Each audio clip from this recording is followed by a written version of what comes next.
Pedro from A&P-REACTS. I'm here today with Mick from Aversions Crown. How are you doing today?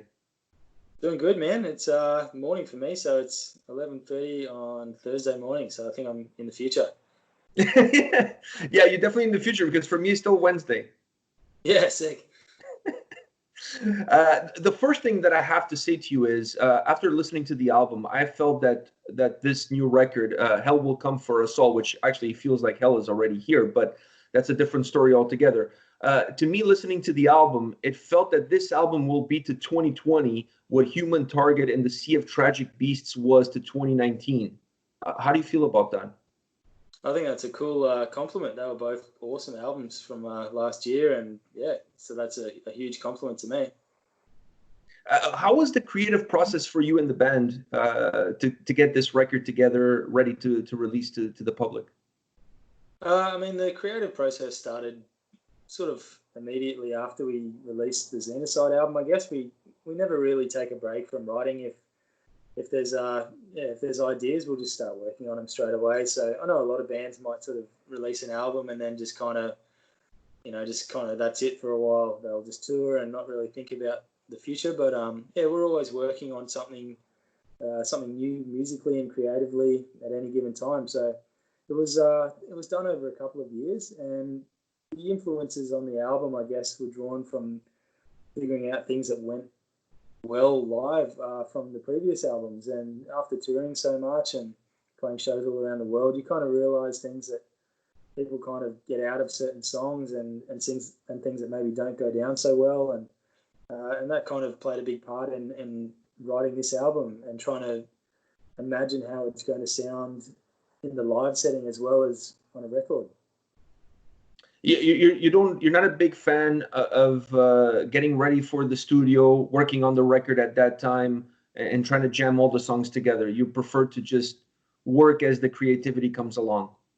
Exactly. I think that way it's never sort of forced in terms of, all right, we've got to write a new album, let's churn it out. And I don't feel like this album sounds like that at all. I think all the songs were written, at different times, in different headspaces, and it really shows. It kind of makes every song have its own unique feel, and it doesn't sound like the whole thing was written in a single writing session. I think, which is for me a cool thing. I think, and having that creative freedom and time to work on the songs has been great for us. The album felt that it had two different layers to it. So on one layer, it had this aggression and brutality, and then right underneath it, it had a more somber and melodic approach. Do you agree to that? 100%.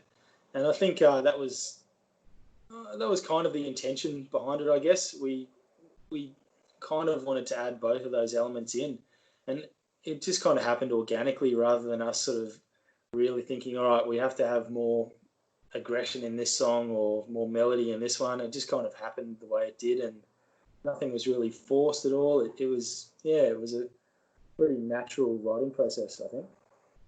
The record has a big wall of sound. That's perhaps, if I had to define the record with a few words, I would say that. And a lot of it is coming from the way the guitars sound throughout the record. How was the process behind the guitars, and how were you guys able to create a sound that feels just like so big? It feels like it fills in all the empty space, if you understand what I'm trying to say. Yeah, of course. And I mean, a lot of that's to do with the way the album is recorded and produced. So yeah, we kind of went with different producers and engineers to what we'd used on the previous albums. So this time it was produced and sort of mixed. Well, we sort of self-produced it, but it was mixed and engineered by a guy called Will Putney over in New Jersey in America, and I'm sure you're quite familiar with him. Yeah. Just a small little guy, like nobody knows who he is. You know what I Yeah, mean? he's in my eyes a big deal, and a lot of people's opinion. He's a great producer, and he was someone that we thought could really bring something cool to it, to the sound of our band.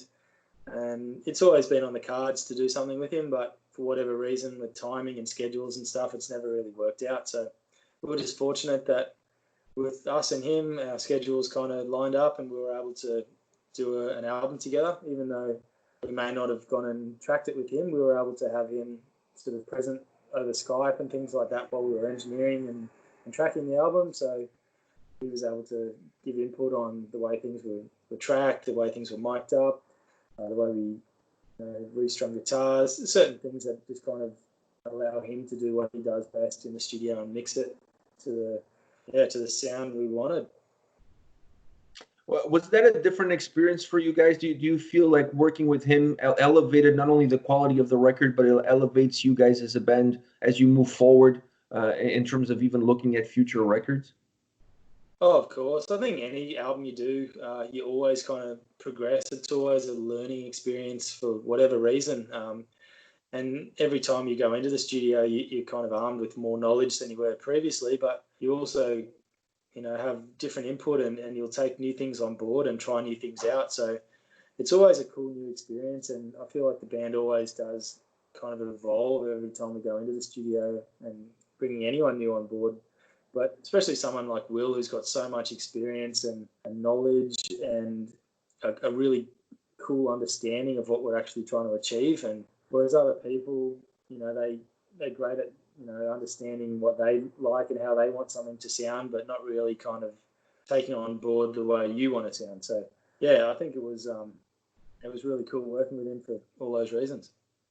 And it gives you a little bit of a sense of comfort. I mean, he's worked with so many great artists. He's been, I mean, he's had his fingers on so many great records. So that at least must ease you guys a little bit, knowing that here's a guy who knows what he's doing, who understands what the band wants, and therefore you guys are working towards the same goal. Exactly right. Yeah, it's cool. And you definitely do kind of have that comfort feeling, knowing, all right, well, this guy, even if we don't know exactly what we're doing all the time, he's there to kind of get us back on track and make sure we're all on the same page and doing the right thing. And it kind of just gives you a bit more confidence when you're in there and all right, well, this is exactly how we should be playing this or how we should be recording this, and not sort of doing it and then sending it off and hoping that it works for him. So yeah, it was good. Yeah. There's two songs on this album that I really need to pick your brain about it, because these to me are I mean, the whole album is outstanding. There's not a weak track. There's not a song that you could like skip to get to your next favorite song. The album is really worth as a whole. But there was two songs for two different reasons that I really gravitated. The first one is Scourge of Violence. The chorus on that track has such a grooviness to it. Can you tell us a little bit about that song, and specifically about the chorus and how it sounds? It just sounded so groovy, heavy but groovy at the same time. Totally. That's probably one of my favorites on the album for sure. And that was one that when we were writing the album, I mean, there was a lot of stuff that we were writing that just didn't kind of work. But that was one that when Chris did a sort of pre-pro version of that song, it was pretty much that arrangement straight away, and everything just flowed so well. And as soon as that chorus came in, we were all just like, oh man, this is sick. And yeah, like it's one of the heavier and angrier songs, but it's kind of fun. Like, I don't know if that sounds weird, but to me, it's always just kind of had that real fun kind of energy to it. And I think that's what makes it, such a cool song on the album. And I think the chorus does that, because the song is heavy, like you said. It's not a soft track at all. I mean, there's no soft tracks on the album, but it's not a soft track at all. But the chorus has this great melody, this great grooviness to it that almost hides how heavy the track is, and you just start to move because of the way that chorus is all put together. It's just a very robust, entertaining track, for lack of a better word. Cool, man. Yeah, I'm glad you think so, because that's exactly how I felt after we kind of had that one written as well. The other song I'm going to ask you about it is Caught in the System. The keyboard melody that you guys introduced into that track gave the song such a sinister vibe. It had a great melody, but it created a very different atmosphere to the melody that it was almost like it's giving it the melody, but that melody is so dark that makes the song somber at the same time. How did that came about in introducing that incredible haunting melody into that track? Yeah, I mean, we ended up having some keys on a couple of the tracks on the album, and when we were kind of recording it, it was an idea that we had, but we weren't sure if it would work or not, and and we didn't want to just kind of program it. We wanted to get someone to play some live sort of keys on it. So we had a friend of ours, a girl called Berna, who goes by the name of Berry on Instagram and stuff, and she's been a friend and a fan of the band for a while, and we sort of collaborated with her and got her to record some cool keys parts on a couple of the tracks on the album, and it just was exactly what you said. That's exactly how we felt when we were kind of getting these tracks back. We're like, yes, you know exactly what we were talking about and what we meant and what we wanted on it. And so, yeah, it just kind of added that extra element to those couple of songs that when, you know, you're in there and it's like, it just needs that something else. And that's what it was. And Do you feel like by introducing the keys, and not just in this song, but like you said, there's a few other songs that have them. Do you feel like that expands the sound of the band? It breaks the walls of the genre and just lets you guys be creative and create the best songs possible, even though you're using elements that not necessarily are very common within the genre. of course, I think this whole album for us has been about kind of, I mean, it still sounds like Aversions Crown, but Hmm. we've tried some different things that we haven't really done before, and we're not kind of going that far out of the box compared to what we used to sound like. We're still essentially a death metal band, but there are just some different elements like that, and some different lyrical themes and some imagery and stuff like that, which is different to our previous release, which I think is super important for any band, especially ones who've been around for 10 plus years like we have, to evolve and keep sort of expanding the sound of the band. You can't sort of just sit on the same themes and sounds for your whole career without evolving to some degree, and also involving sort of new members into the band. They're always going to bring a new aspect to the sound, and so it's pretty natural evolution for us, I think. And you mentioned the lyrics. I felt that the lyrics on the album were such a huge part of the overall vibe that the record has.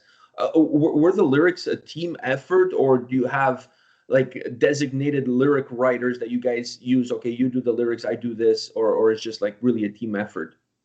Yeah, the lyrics are pretty much all written by our vocalist Tyler Miller. So he came to us with all sorts of different ideas and concepts, and especially when we first started working on the songs, the first few sort of lyrics written were still along the sci-fi and alien themes like the previous records had been, but we also wanted him to bring his own ideas and concepts to the album, and just see if we liked it, I guess, and if we thought it could work. And as soon as he started bringing his own other lyrics and ideas in as well, it just really sat well with us on kind of a personal level, but also connected with the music as well. And it really set the tone for each of the songs. I think he kind of added a new element that kind of gave each song a unique feel and vibe.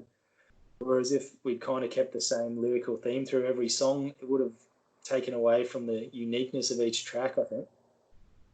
Yeah, I agree with you on that. I felt the lyrics, even though you still had that sci-fi aspect to it, you guys were able to incorporate a lot of modern day topics and a lot of modern day things into it that gave the songs a little bit more diversity, which went well with the diversity of the sound that the record had.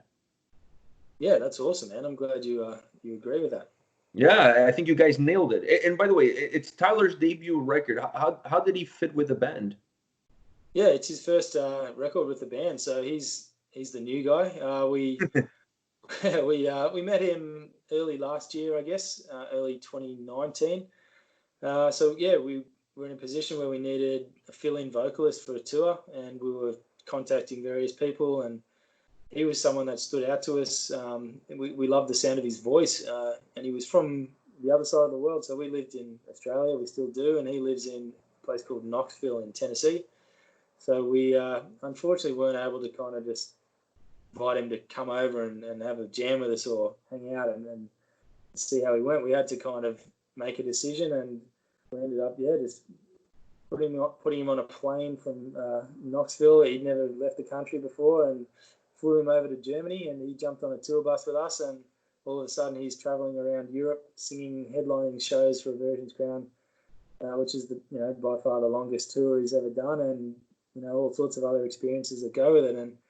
And he just really took to it straight away. And every night we were just watching him improve, and sort of who he was at the start of the tour and who he was at the end. He was like a whole new person. And just, yeah, we'd seen so much potential for him to keep improving as well. And so then when it sort of came up to, all right, what are we going to do for the album? We need to decide on who we want to sing on it and who's going to tour and all that. And he was kind of the obvious choice. And when it came to the writing side of it as well, and the stuff he was sending through was just, we were so stoked, and it was exactly what we were wanting on this record. And it was just kind of a really easy and enjoyable process for us once it all kind of happened. And it just felt pretty natural to have him as part of the band. After that tour, I guess you guys realized that the distance is something that you guys are willing to overcome for what you're getting in return in terms of what he can add to the band. Exactly right. And the way this band operates, it's probably even a benefit having him over there. Considering the way we've toured the last few years, we don't tour Australia all the time. Like, we're not the sort of band that can sustain just constant touring of Australia. So a lot of our efforts and fan base and stuff is overseas. So we spend a lot of time on the road in other countries. So America is a big market for death metal that we're still very new over there, but we've been able to get on some good tours, and we want to keep sort of pushing ourselves to grow in that area. So the fact that he's already there, that's one less flight we have to worry about. That's one less visa we have to worry about, and it's, for him to fly to Europe, it's a lot cheaper than it is to fly from Australia. So there's definitely a lot of benefits, and we're sort of past the point of being a band that just does a show on the weekend here and there. If we're going to play live, it's always going to be sort of a planned out tour for an extended period of time. So there's no real need for him to sort of just be in Australia to do a one-off show here and there. When he comes over, it'll be for full Australian tours, and I think it's going to kind of work in our favour having him over there, I think. So we'll see what happens, yeah. I think it's a win-win situation across the board. You're saving money, you found a great vocalist, he fits well with the band. Win-win. Exactly right. Yeah, I think so too. As you look at the finished product, as you look at Hell Will Come for Us All, and as you look forward, do you feel like this album will perhaps redefine the band and set the parameters of what the future will hold for the band? Absolutely. I mean, like I said, it still sounds like Aversions Crown, but it's kind of a new evolution of the band, and I think it's kind of opened up our minds to the way we can approach songwriting and lyrics and all that kind of stuff. And I mean, I hope that this album can kind of I hope more people can kind of relate to this album than previously. I think kind of being so pigeonholed in a certain style, which is kind of like a subgenre within a subgenre within a subgenre kind of thing, which is kind of where we ended up. And that's, it's really cool. And we're so stoked that people supported the band and still do and liked what we were doing. And we still want to, sort of do the alien and sci-fi stuff. That's always going to be part of our identity. But there's always been more to us than that. And I think now we've kind of got, we're in the position to try those other things and expand on the ideas of the band and hopefully, people who couldn't necessarily relate to lyrics and themes that we were previously doing now will find something that's a bit more them, and the people who did like what we've been doing previously will still find that stuff on this record. We'll still find the sci-fi stuff, all the ambient music, the breakdowns, the blast beats, the riffs. It's all still there. So I think it's just, it's pretty natural for bands to sort of progress and want to kind of, open the doors to more possibilities rather than close them to being stuck in a certain thing. I agree with you. I have one more question for you, and that's about the release of the record. I mean, what's happening around the world with tours being canceled. Festival season this year is pretty much done. Nothing is going to happen. How are you guys planning as you move forward? And there's really no light at the end of this tunnel, and you have a record coming out. What ideas are you guys mulling over in terms of promoting the album and making sure fans are not just listening but are staying connected with the band? Yeah, for sure. And I mean, it is completely unprecedented and nothing like this has ever happened. So, I mean, ever since, I guess heavy metal has existed, bands have toured, and that's Yeah. kind of how it's always worked. And I think for me, especially metal music is such a live experience. Like there's, you get a certain feeling from listening to a metal album, but going to a show and all the visuals and, just seeing all the people there and volume of it and all of that's always such a big part of the metal experience for me. So it's going to be interesting not having that for a little while and seeing, what happens, because the way our band has always operated is we tour and we tour and we tour. And that's how we've sort of promoted and grown the band, is from touring. So now we're unable to do that.